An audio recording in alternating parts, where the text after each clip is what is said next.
Good evening. You're on Equal Footing with Dove Tusman. Our show tonight is a kind of Valentine's special. It's Finding Fidelity, Navigating Traditional and Open Relationships. It's a topic like the show we did recently around the alchemy of heartbreak that inspires literature and poetry and song. It's a topic that few of us have not been touched by, or we've all been touched by, I should say, in one way or another. We've either been in long-term, traditional, monogamous relationships that have yielded a certain type of structure and beauty in our lives and are part of the undergirding family structure of what I would call traditional society, or we've been the subject of infidelity. We've been the object of infidelity. We've been involved in relationships that we feel we shouldn't have been, whether they're emotional or physical. These are topics that don't get touched on a lot, though, in a context like this. They tend to make their way into art, into the painful passion that is manifested in the arts and in our private conversations. We're going to try to open it up publicly tonight. I really appreciate the openness of our guests. We have 3 guests talking tonight about this concept of finding fidelity. What does it mean? What is the spectrum of physical, emotional, mental fidelity in a relationship, and what are different relationship structures that honor those different points in the spectrum? I'm joined tonight by Elliot Andre. Elliot is a licensed psychotherapist and co-founder of Connected Roots Therapy. He has a passion for working with people who identify their relationship style as non-monogamous and or alternative, and this stems from his own journey personally, which I'm sure we'll get into. Elliot specializes in guiding individuals and couples through the process of opening up their relationship stories to alternative models, if that's right for them, as well as helping those already committed to non-traditional relationship structures to navigate the ups and downs that may occur through engagement in non-monogamous lifestyle. Also joined by 2 advocates or folks that have, through their own lived experience, touched on non-traditional relationship structures, and I really appreciate in our pregame the authenticity that's been brought by all 3 of these guests to this discussion, and particularly to my next 2 guests, Jessica and Ellie. You don't come at this from a therapeutic or a clinical perspective, but from a lived experience perspective. I'll introduce Jessica first. Jessica Lagana is a registered nurse with a background in psychiatric mental health nursing, so definitely brings a clinical perspective, but not necessarily in this area. Pursuing a doctorate in nursing practice, lives in Colorado. Jessica has been ethically non-monogamous for 10 years and is a happy part of a hinge relationship. We'll learn what that is, a poly V, for a little over a year. I'm also joined by Ellie Ben-Hiyun. Ellie's been on the show before, a show where we were addressing kind of the intersection between sexual health and fluidity and religious observance. And we've been friends for years, and I have always respected Ellie's willingness to put himself out there at risk, because it comes from a traditional community. Ellie's a writer, a creative director, and an advocate of what he calls a sex-positive lifestyle. Ellie is a rabbi. He's received rabbinical training. He's not acting as a rabbi now in his professional life, but he's received that training in seminary environments in the U.S., France, and Argentina, and even Singapore. He officially became a rabbi on his final stop in Asia, in Singapore. He was married when he was 23. He started a synagogue in Lincoln Park, which was affiliated with DePaul University in Chicago. And after Ellie's divorce and departure from rabbinical ministry, he became a business person, has been out there, worked with charity, a crowdfunding company for nonprofits, was a development director at Lamplighters Yeshiva, working with nonprofits he's passionate about, Lamplighters is was an innovative Montessori Jewish school in Brooklyn, New York. And Ellie has written for Hevria and has appeared on multiple episodes of the popular podcast Sex in the Pews. Elliot, Jessica, Ellie, welcome to Equal Footing. Thank you so much for being on. Thank you for having us. We'll be patient a little bit. I know that at least Ellie is in kind of a rural area, and hopefully we won't have telephonic difficulties. It's really great to have you guys all on the show. And let's start with you, Elliot, and maybe you can ground us a little bit academically or clinically around this topic, because people often think of fidelity as binary. You're either in a lifetime committed monogamous relationship where no one is stepping out, or you're not. Can you talk about what fidelity means from your perspective as a licensed psychotherapist working in this area? Absolutely. I think that we have to start by just framing what fidelity looks like for each individual person in regards to how this may come up when working with clients. Some people find fidelity being, like you've described, is like more traditional way, but also in non-monogamous relationships, you can have forms of fidelity as well. So in regards to what it looks like in my perspective, coming from my own experience in the clinical world, as well as living a polyamorous lifestyle, fidelity to me is ethical non-monogamy. It is absolutely that ability to let people know who you're surrounded with or in relationship with, the truth and honesty about what and how you show up in relationships, and the commitment to those relationships and the communication around those relationships more so than anything, rather than kind of the societal structure or view of what that looks like from an outsider's perspective. So just to stay with you for a moment, Elliot, what I'm hearing from you is that fidelity, as you define it in your practice, is about honesty and integrity and communication between the partners. Maybe I don't mean to overstretch your point, but as opposed to adherence to a standard social or social or religious structure. Absolutely. You hit the nail on the head there. Ellie, I don't know what the right phraseology you were a rabbi. Certainly you were in rabbinical ministry for some time, and you come from a family in rabbinical ministry. Maybe you could step out of the context of your advocacy today and the way you see relationships now and speak to the other side. What would you say is fidelity in a traditional kind of Judeo-Christian context? So, first of all, it's kind of interesting to pause on this rabbi thing, because when I was a practicing rabbi, I actually officiated at Elliot's wedding about 4 years ago, which is definitely one of the highlight experiences of me being as a rabbi. And then today, both of us having evolved and pursuing other kinds of relationships, it's so interesting, and I just feel honored that to be part of this journey for both of us. And Elliot can probably talk about that a little more later. I guess if I am speaking for the other side, and not that there are two sides, but for the sake of the conversation, the way that I saw marriage traditionally was from a very spiritual perspective, where it was like two souls that are uniting, or really one soul that are manifested in two bodies and then come together. And therefore it was very logical that, you would then only live with each other and no one else. I don't claim to have found a different truth or to have disqualified that perspective as a truth. It's more my own personal experience and pursuing of my own mental health and emotional health has led me in other directions. I want to come. I think that's, yeah.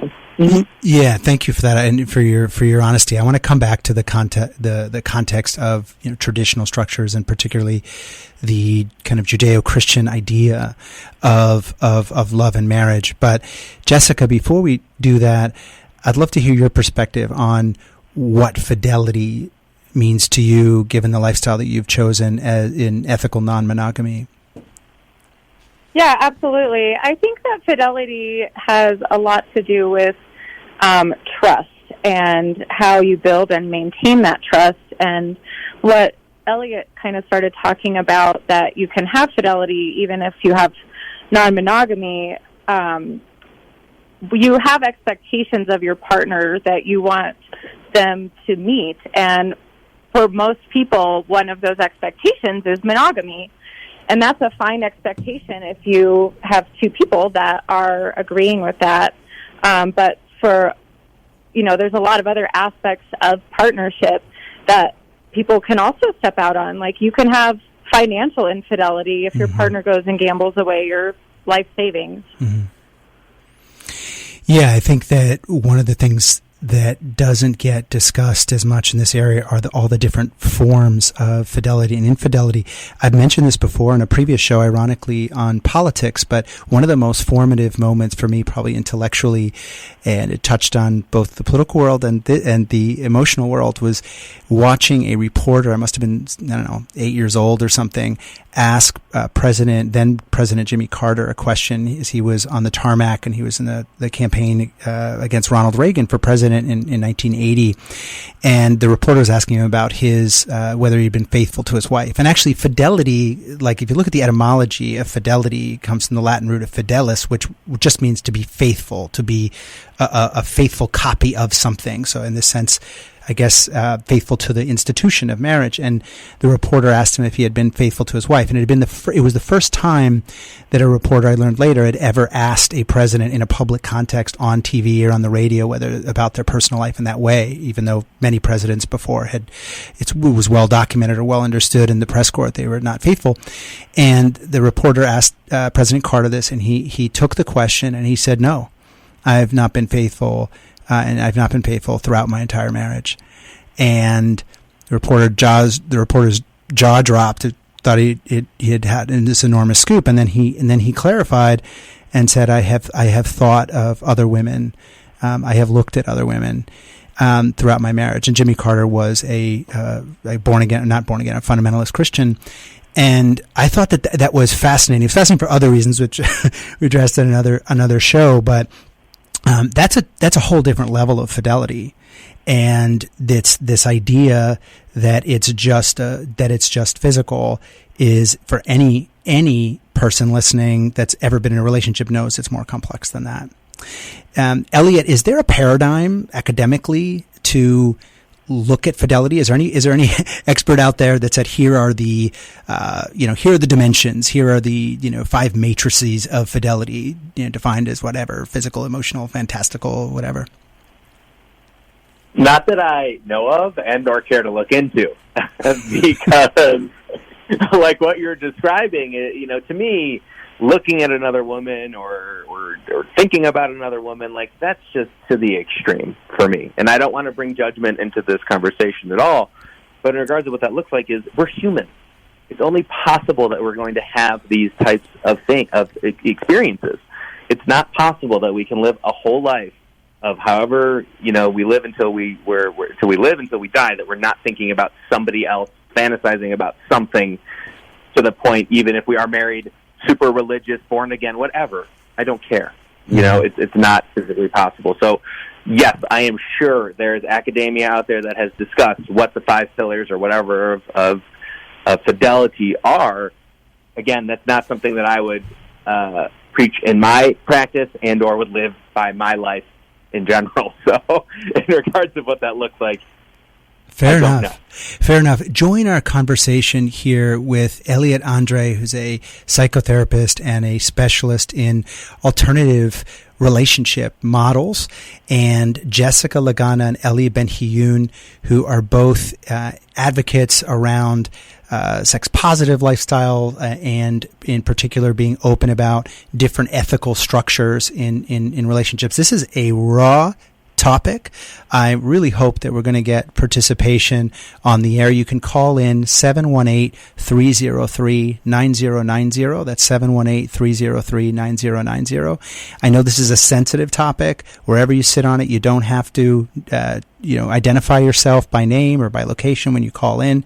If you're shy about that, you're obviously welcome to. You can also text a question if you like at 917-428-4062. That's 917-428-4062. Your confidence will be respected there. And then finally, if you want, you can also email a question to Dove Berela, DOVBERELA @gmail.com if you prefer. Okay, we're going to take a break in a minute, but I want to go back to you, Ellie, for a moment, Ellie Ben-Hiyun, around the concept of traditional structure. The traditional social structure for marriage throughout most of the world is a contracted monogamous structure, and by objective sociological measure, it's a structure, at least in the Western world, or actually in the world where statistics reliably exist around this in free societies, I should qualify.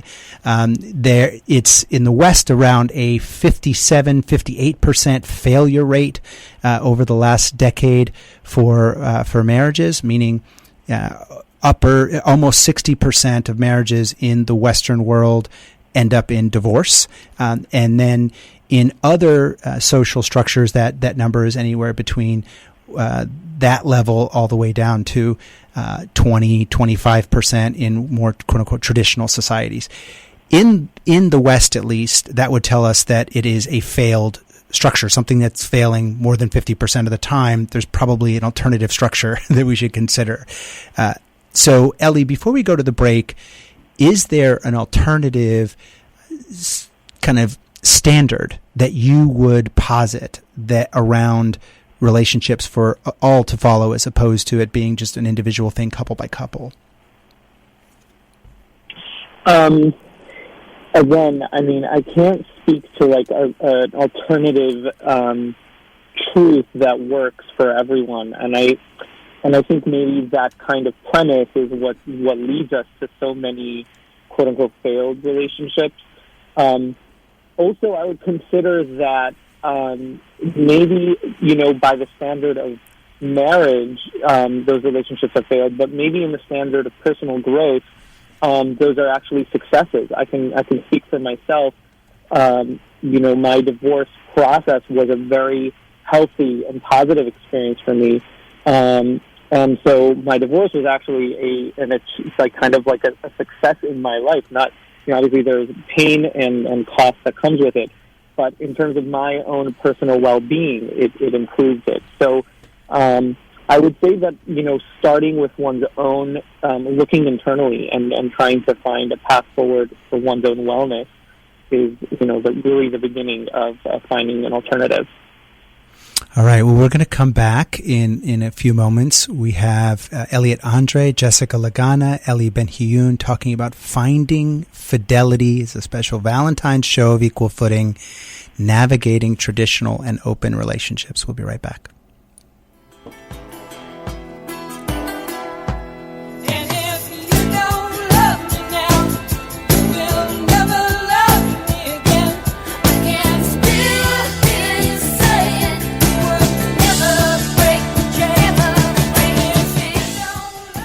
Tonight's episode of Equal Footing with Dove Tusman is brought to you by Mechanical Art Capital. Mechanical Art Capital offers financing to watch collectors and watch dealers from anywhere on the planet.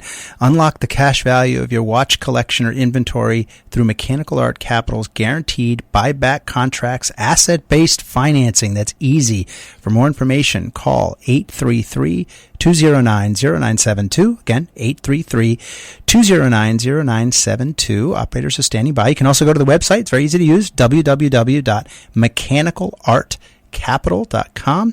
At Mechanical Art Capital, funds are wired to you quickly and discreetly in 1 or 2 business days. The timepieces are stored in a secure location in Manhattan, New York. You can have your watches back whenever you're ready. The whole thing is super safe, super simple. Contact Mechanical Art Capital at 833-209-0972. I've been caught, but I'm keeping on check. And I've been told. All right, we're back on equal footing with my guests, Elliot Andre, Jessica Lagana, Ellie Ben-Hiyun, talking openly about different relationship structures, finding fidelity, navigating open and traditional relationships. Okay, Jessica, what kind of relationship are you currently in, and how do you navigate that in a world of judgment and different views on the topic?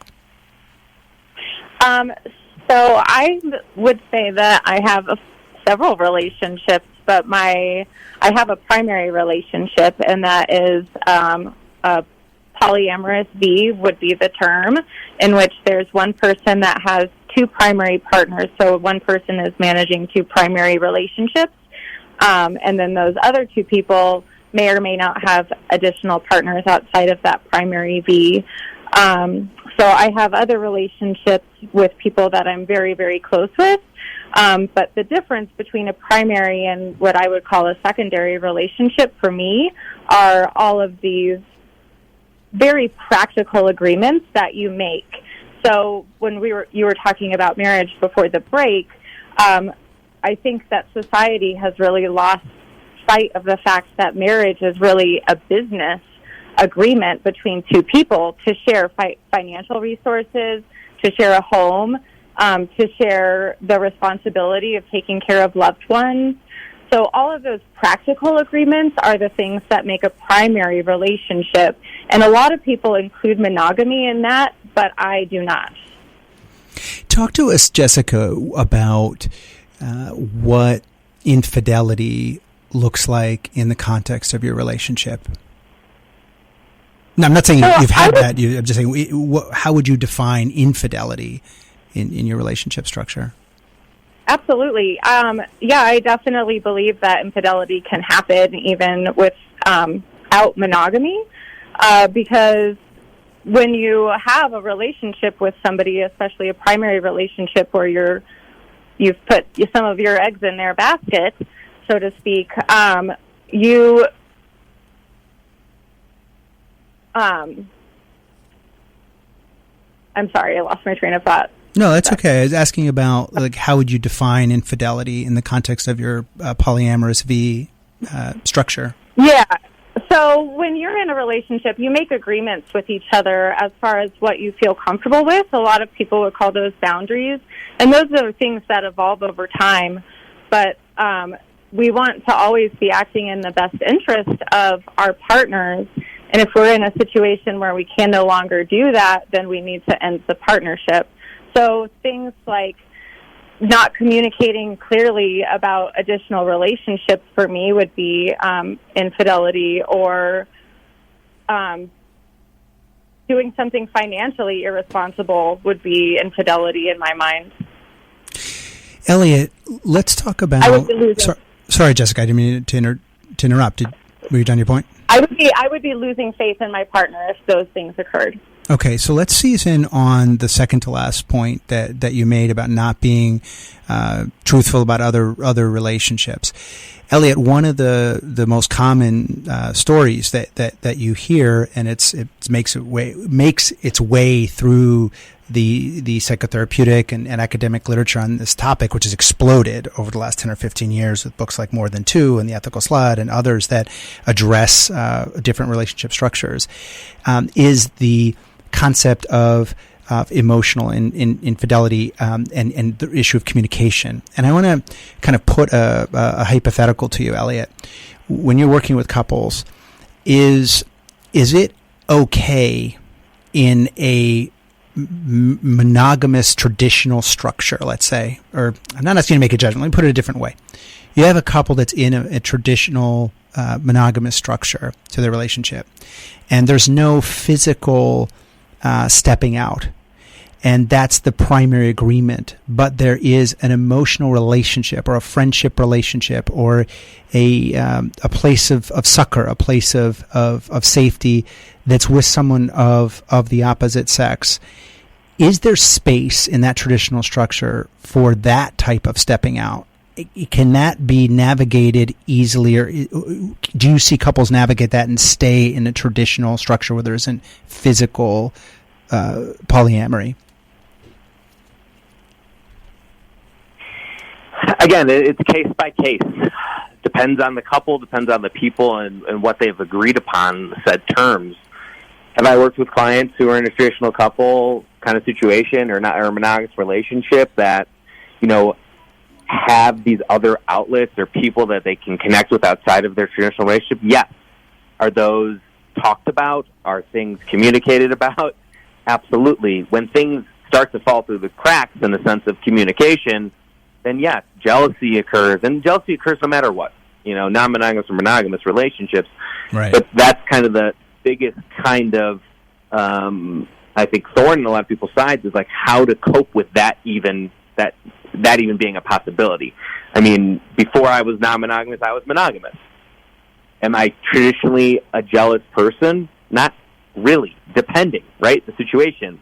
Would I expect that, before I was non-monogamous, that something like, my wife being hit on by somebody or pursued, would that frustrate me? Probably. But if it was just a friendship or comfort in that, or like somebody that she could talk to that was the opposite sex, no. If it went past that limit of her feeling guilty and frustrated and like knowing that something was wrong, quote unquote, in her eyes, then we talk about that. I mean, that's the one thing that my wife said to me before opening up our relationship was, if I cheat on you, what would we do? And I said to her, I looked her straight in the face and said, we would talk about it. Mm-hmm. We'd figure it out. Right. We'd see what we needed to do. Ellie Ben-Hyun, talk to us a little bit about your journey. Where are you in terms of finding the right relationship structure, and where were you before? So I haven't myself pursued.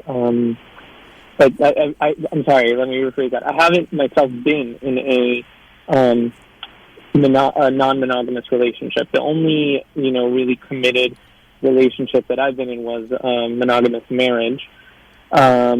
And then after I got divorced, I have been dating, but mostly, I would say like casual dating. They've been meaningful experiences almost always, and with really special people that I'm like really appreciative to be connected with, and many times for like ongoing, could be a year plus.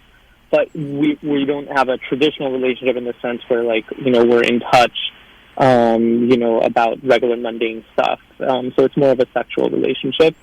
And I've kind of just been open in the types of people that I'm dating, and about possibly being in a non-monogamous relationship. And certainly my values in terms of my what I feel is right for me, I would feel like that would be okay, but we'll see. It's interesting that in answering that question, the theme that I heard kind of weaving its way through had to do with sex and intimacy. And do you feel like that there's a different, deeper level that you might get to in terms of defining your relationship structure, or do you feel that is kind of a necessary predeterminant to your relationship structure?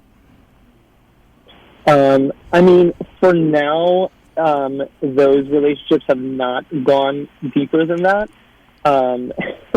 Sometimes I feel like it's, unfortunately, like I kind of wish that they had. And sometimes I'm very grateful that I'm, just being honest with myself and not forcing, a bigger relationship that I'm really ready for. So depending on the day and the person, I might answer that differently. But I think like looking forward, I would love to have a deeper relationship with one of those people and still be able to explore sexually without, in an ethical way, where we're honest and communicating. Yeah, I wish that for you. So before I get too controversial, I want to come back to you, Elliot, because it's no secret that we have a significant percentage of our listeners here on Equal Footing qualify as kind of faith-oriented, certainly interested in issues of faith and how it connects to their daily life. And so there's some risk that I've put myself in and getting, on the air and talking about this stuff so openly. I got a note in reference to the show just now from someone that I'll not name their name, but a rabbi who is keen to this issue, and it comes up in his ministerial practice. And he says, in the modern world, the classic order is you're attracted, you fall in love, you have sex, and then you get married. And sometimes that love and sex part are at the same time or in the opposite order. But according to Torah, or according to the Bible, the order should be attraction, marriage, sex, love. Again, I'll say that again. According to the Bible, the order of relationship evolution should be attraction, marriage, sex, love. Now, that, to many in modern society, is a radical way to look at things, even though arguably it's a very traditional way to look at things, where you fall in love last. Elliot, if you could play a little bit of devil's advocacy, I know that I don't know. I suspect you don't agree with that approach. Do you see merit in that? I mean, can you adjust that if you have clients that are wrestling with issues of fidelity that see the world that way? How do you deal with that? A lot of deep breathing, and a lot of making sure I don't project my own experience into the situation. Fair enough. No, but in all seriousness, I think I've been in a position where I can adapt, and I understand that. I empathize with that. I don't live that way, but again, I don't judge that. I think that, it makes sense, that we would believe what we believe based on who we are, what our childhood has been, and how we navigate the world. I think there's a part of that, that does really make sense. Like Jessica said, like in the sense of it's almost like an agreement. Right. What I hear from that, because again, I don't think I could ever be in a position where I could marry somebody if I didn't love or care for them on this deep, deep level. Like I don't think I could physically do that in regards to that kind of structure of what's been discussed or decided by biblical times. And yet in numbers around the world, if you look at the numbers of people that live in quote-unquote traditional societies, that is a common model for arguably, half or more of the human beings on the planet. Definitely. And I see that, and I understand that. And, I think because we're kind of conditioned to see that in some ways. I mean, again, we see that in society everywhere, in movies and literature and everything. Non-monogamy hasn't really gotten that kind of push to be, societally acceptable. So in regards of what that looks like, again, I get it. I understand it. I'm empathetic to it. I don't agree, but again, I think I understand why that works for people. And I understand. I mean, I think about Ellie. I mean, he was my rabbi, and we lived that way together. I mean, he preached it, he talked about it, he did it, and now he doesn't live that way. And I want to go there, because I don't want listeners to feel that I'm promoting a family structure or a marriage structure that involves anything more than one man and one woman. What I really am trying to get to, as often is the case in this show, is an acknowledgement of the realities out there and the struggles that people are having and the solutions that come up. And I think daylight and honest dialogue and debate yields the best results. We're going to take a break in a moment, but Elliot just mentioned, Ellie, that you were his rabbi, and I want to come back to this kind of traditional structure, and let's acknowledge that whatever yields from recent studies in the topic and dialogues and shows like this, the large majority of relationships are likely for the foreseeable future to continue in this traditional time-honored structure. And yet, if you look at the religious sources, one of the confusions, at least for me, is you have a lot of talk about the nature of the institution around attraction, marriage, sex, love, but the issue of fidelity is confusing because in the Bible you do have a number of pretty prominent instances of infidelity. You even have brothers and sisters. You have seduction of other men's wives and so forth.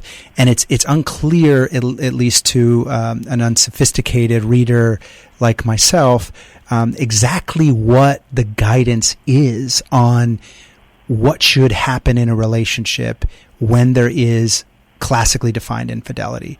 What is the answer to that from a rabbinical or biblical perspective, Ellie? I would say even as a rabbi, the first thing I would have said is therapy. Literally, that's the first thing I think that a couple should do if they find themselves in that situation. Not to draw any conclusions, not to process the emotion and the experience with a professional, someone who can guide, because so much of that is not really about the, cheating or sex or anything like that. It's probably years and years of unhealthy cycles that have taken shape, and then this is just like, a conclusion of that. So unraveling it in therapy with a professional is vital to finding a path forward. Together as a couple.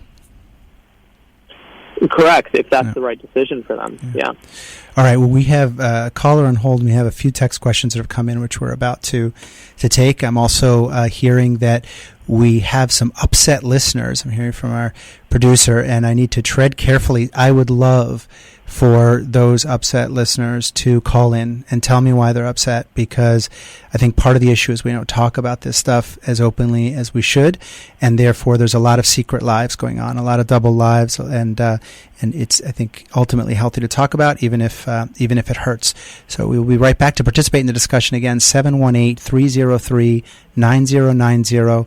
You can also text me and tell me why you're upset at 917-428-4062. You must try to ignore that it means more than that.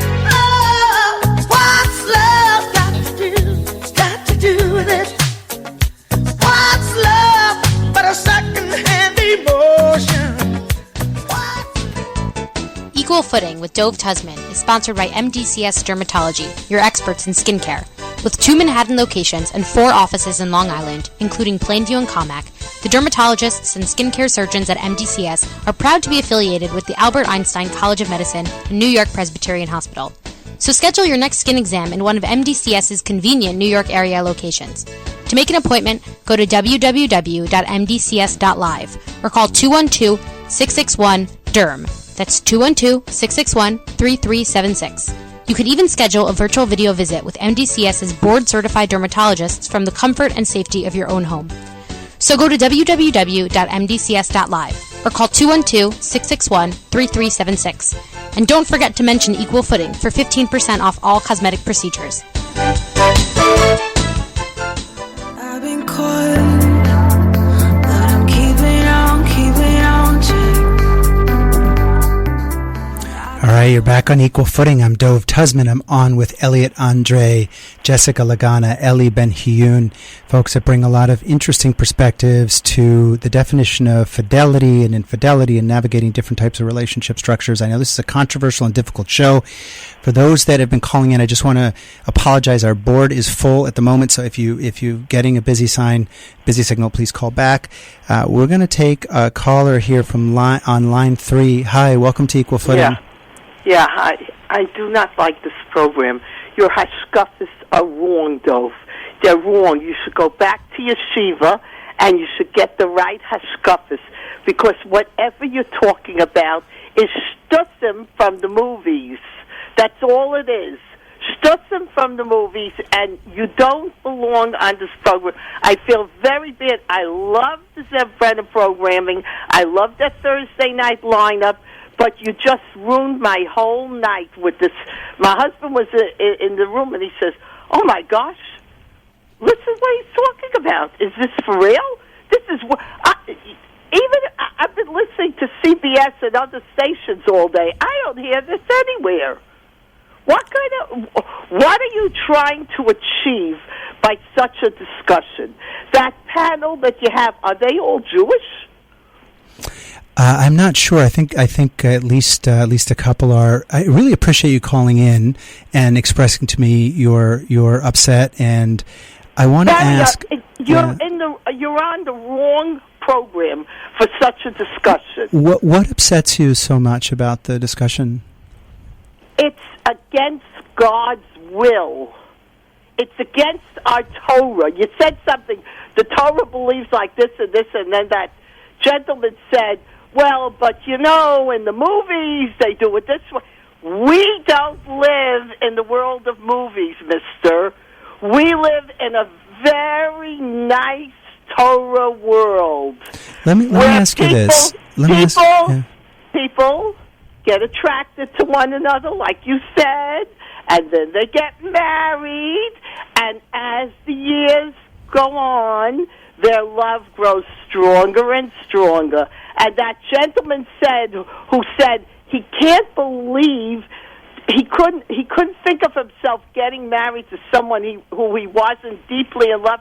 He doesn't know what love is all about. He'll never know what love is about. When he'll be married to the woman for 50 years, then he'll know what love is about. If I could reflect for a moment. So I really, again, appreciate where you're coming from. My point here was not to promote any type of lifestyle or to give a shkafa at all, but really to identify some of the complexities that exist in the real world and help people be able to, as Ellie just said before the break, see a therapist if they need to, rather than keeping it all inside, living a secret life, or not being communicative. So I just want to be clear, and I am Listen. The gay lifestyle is also against the Torah, and now they're very popular, saying, "Don't keep it inside, let it all out." You're on the wrong program, mister. You're on the wrong program. You ruined my night. You're ruining our programming. We like listening to Torah things, not this. And I appreciate your perspective. You sound like a frum guy. I listened to you before, and I heard you had a hard life. I'm really sorry for you, but I want to tell you something. What you should do is enroll in some kind of a yeshiva program. There's some great yeshivas out there. I don't know which neighborhood you're in. I could recommend some, and they will set your head straight, and you won't have to worry about keeping things secret inside and bottled up and have... I could laugh, because you're right. These people have keeping things piled up. What kind of lifestyle is that? Yeah. That's not a lifestyle. That's not what real love is all about. Please do send me suggestions on learning that I can do. I'm always up for learning, and I hope that even your perspective. I'm sorry, I didn't catch your first name. I'm not sure if you'd like me to call you by your name, but it's all right. They know me on the program. Okay, all right. Well, I authentically appreciate you calling in, because I imagine your voice is representative of a lot of other people, and I want to tell you, and it may be hard to hear, you may not believe me, but my purpose in doing this, going into this topic tonight, was actually to help people heal from difficult circumstances. Wait a minute. Are these Jewish people? Are these Jewish people? Elliot and Jessica and Ellie. I'm sorry. I believe Elliot and Ellie, you're Jewish. I'm not. Are they religious? Yeah. Let's ask. I appreciate you calling. Ellie Ben Hiyun, are you Jewish? Are you religious? How do you feel about this caller's perspective? Yes, I'm Jewish, and I grew up. How old I'm 33 are you, years old. Yeah. 33. Did you ever get married? I did. You did? And what happened? Didn't work out? Didn't work out. So I guess it wasn't the right person. Yeah, we were from and Chabad, actually. I was a Chabad rabbi. And we dated, the frum way. We dated only 4 times. I proposed on the 5th date. But we got married something, within... Ellie.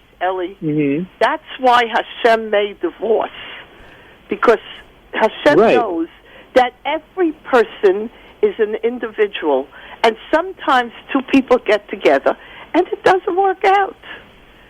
They're Correct. human beings. It just doesn't work out. So they get divorced. But there's life past your ex-wife.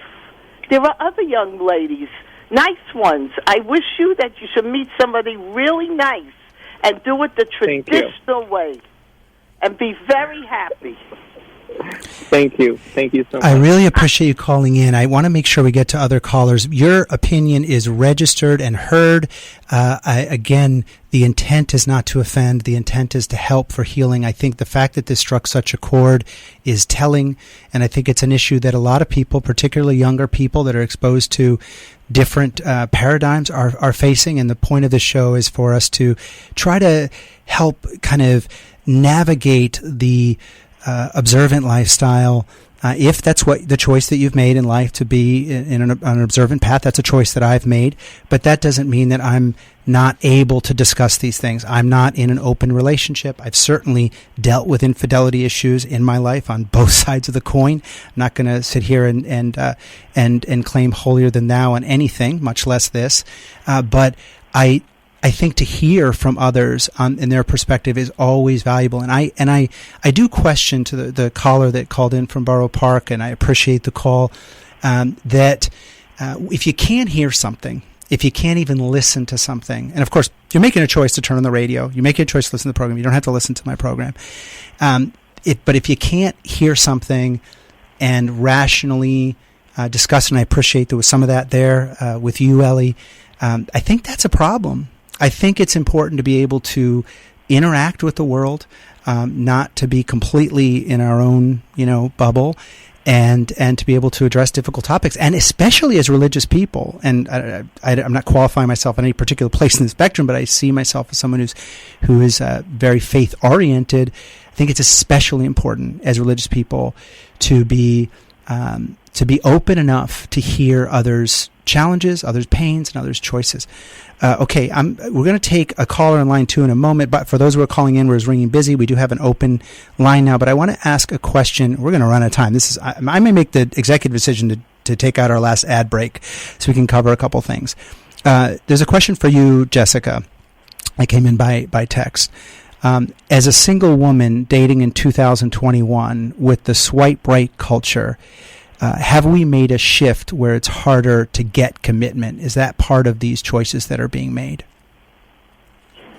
I think that definitely can be part of the issue. I know that, people approach relationships in a lot of different ways. And I think one of the biggest struggles that we have in dating, and particularly online dating, is that everybody's entering that pool with an idea of the relationship they want. So they have that in their mind, and they're going to the sea of people and trying to find the person that fits that picture in their head. I think that's something that will help people as they are dating, is to approach it just trying to meet people and develop a friendship and see if something develops out of that. So you can't really make a relationship before you have another person to have that relationship with. I think that's good. Those are good words of wisdom.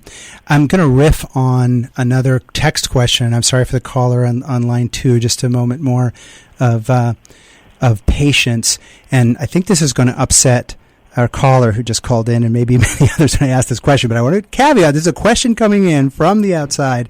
Actually, I did get a funny text just now that said someone said that I should invite the caller who was just on to be a co-host for future shows, that would be helpful. Okay. So question for you, Elliot. This person says, I feel there's a sense of freedom in knowing that the man has someone else to go home to, so to speak, that there's another person that he's connected and committed to that can bear the brunt of their emotional needs, so I don't have to. That doesn't sound healthy to me. Now, I've never been in an open relationship. I don't know how that stuff works, but that sounds like someone, and I'm sorry to be passing judgment. To me, it sounds like, and maybe to other listeners, like someone who is using this lifestyle as an escape mechanism. But can you speak to that? Is that a, valid reason? Is that on the spectrum for relationship structures? I mean, some people do that. Let's be real. we're not perfect, we're only human. I don't do that, and the people that I'm involved with don't do that. And a lot of that being said has to come with boundaries and asking for permission. And I think that's one thing we forget to do. We assume a primary partner, whether male or female, non-binary or whatever, has this idea that your primary partner is going to be the person that you put everything on, no matter what. Emotions, right. Your day's garbage, and you're going to just vent. And if you have boundaries and you have things that you can communicate about how that structure looks like for you in your primary relationship, secondary relationship, non-existent relationship, friendship, things can really move in a form of betterment, of growth. Because, again, I think society shows, movies show, or traditional Jewish relationship show that the man and the wife, the only person you can really tell or communicate about your emotions and feelings and get the brunt of that is that person. And in non-monogamy, that's not true at all. Again, case by case, but in my situation, I have friends, I have family, I have one partner, I have another. There's this ability to be fluid in my communication. Yeah, one of the things that inspired me to do the topic of the show tonight on finding fidelity, navigating traditional and open relationships, is trying to figure out where on that spectrum one should sit, because I think it's unreasonable for there to be no other place of emotional, let's put aside physical, no other place of emotional support and what's appropriate, and it's complex. We don't have that much time left. I want to take this caller online too, but I do want to share just a listener sent in a suggestion to look at a UCLA study. They included a link, maybe I'll put it in the show notes, on infidelity in traditional and more progressive groupings in society. And I'm abbreviating this commentary, but refers to the Orthodox Jewish community, the fundamentalist Christian community, observant Christian community, Hindu communities, and that the level of the infidelity actually there's a higher percentage of infidelity in marriage structures in traditional cultures. Now, I don't know, I haven't read the study. I'm summarizing what I'm seeing. That's pretty interesting, and I think goes to the point that it's important we talk about this stuff. Ellie, having been a rabbinical minister, having been a rabbi, is your experience is that fit in terms of your anecdotal experience that there's equal or greater levels of infidelity in quote unquote traditional cultures, I should say? I certainly can't speak from any kind of statistical background, but what I can say is that all of the human ills, so to speak, all the human conditions that exist in the world outside of traditional communities exist in the traditional communities. And in the traditional communities, something that a lot of people uniquely suffer is that it's kind of suppressed.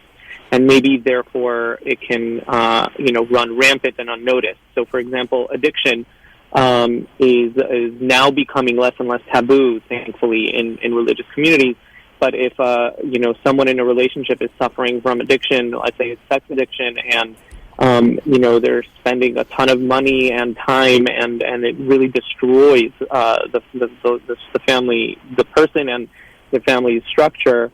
That exists in the religious community just as much as it would exist anywhere else. I've seen that firsthand in the family that you would think it would never exist. Right. I can relate to that. Let's take a very quick question, if you don't mind, from the caller on line 2, because I do have one more question for our guests. Hi, line 2. The comment. This is Stan from Forest. I want to speak to the lady. I think if she doesn't know, of course the caller does not know, that there are many tri-relationships in this country that nobody knows about. I mean, literally thousands that are going unconditional relationships. The rate of divorce with monogamous relationships is more than 50%. Jewish as well. So the woman hasn't a clue. She lives in her world, but not in the real world. The fact is, I want to ask the woman, you know that the tri-relationship, there are many going on. What percentage of them that you know about break up or continue, or someone leaves the tri-relationship and the two stay, or and the relationship goes on? What percentage is that? Do you know about it nationally, what's going on in that area? I don't have any statistics in front of me, but when you think about a relationship between three people, you're looking at three separate relationships. So any of those relationships can end just like a monogamous relationship. It's not immune to that, certainly. I think that where I see a little bit of an exception is that people that identify as ethically non-monogamous tend to develop their communication skills because they have to talk about some really hard things. They have to talk about feelings and jealousy and all of that. So I think that helps in some ways, but at the same time, I in no way advocate that everybody should be non-monogamous. Being successful in a relationship with a single person is incredibly hard. More than 50% of marriages are failing. That speaks to how difficult it is to maintain a relationship with a single person. So to expect that people are going to be able to maintain successful relationships with more than one person, that is a not realistic thing, and it's not a good thing for most people. I appreciate Stan's call and your answer, Jessica. We're coming up on time. Elliot, I want to go back to something that's come up earlier around encouraging people to see therapists and to talk things through. One of the challenges that I've lived through, I think many of us have, when you've got a challenge with fidelity or perceived infidelity in a relationship, is the coping process. Sometimes people, exaggerate a response, or, a relationship is totally created, or sometimes there's an army of people that are, involved, but not a therapist. Is there a universal, Elliot, as a therapist, is there a universal rule or close to universal rule that can be applied that when a couple is dealing with a crisis around fidelity to see a therapist together? Or would you say that's case dependent? Sometimes it makes sense, sometimes it doesn't. It's definitely case dependent, and it depends on how far along the relationship is within this kind of turmoil or infidelity. I think a lot of couples come to a therapist in time of crisis, and they expect that the therapist is going to fix the situation, whether it be let's work on these things or just end the marriage relationship or what have you. I found that, again, always in my realm, case by case, but in the sense of knowing in my own therapeutic experience that I have had, there are definitely telltale signs of, if something's going to work or something is not going to work, in regards of kind of a more black and white kind of take. And again, this is from my own personal experience of working with the couples and clients that I have. If you were to ask somebody else, I don't know if that would be the same. But in regards of what that looks like, definitely no true final answer of what can work or doesn't, but in regards of how you navigate it, I think is more so important. Got it. Thanks. It's good to hear that from a therapist. We've only got about a minute left, so I would ask each of you in 20 seconds, I'll start with you, Jessica, to say in parting words to our audience around the issue of fidelity and finding fidelity in the relationship life.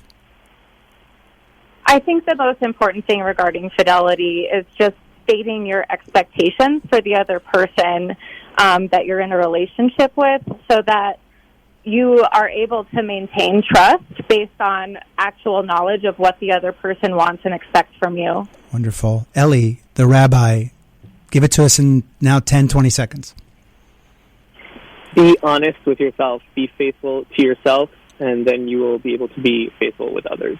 That is my motto. Elliot, the therapist, close us out here on the topic of finding fidelity. I just want to piggyback and echo on what both Jess and Ellie said, and the last thing I'll say is trust your gut. Trust your gut. And for all of our listeners that are representative of the caller that they called in from Borough Park, I respect you, I love you, I feel part of you, and I hope that you can also take this to heart. Your gut is also valued. Your approach is also valued, and hearing other perspectives doesn't denigrate it in any way. God bless. We'll talk next week. Thank you to my guests, and we'll be back next week, as always, on Equal Footing. Never mind, I'll find someone like you.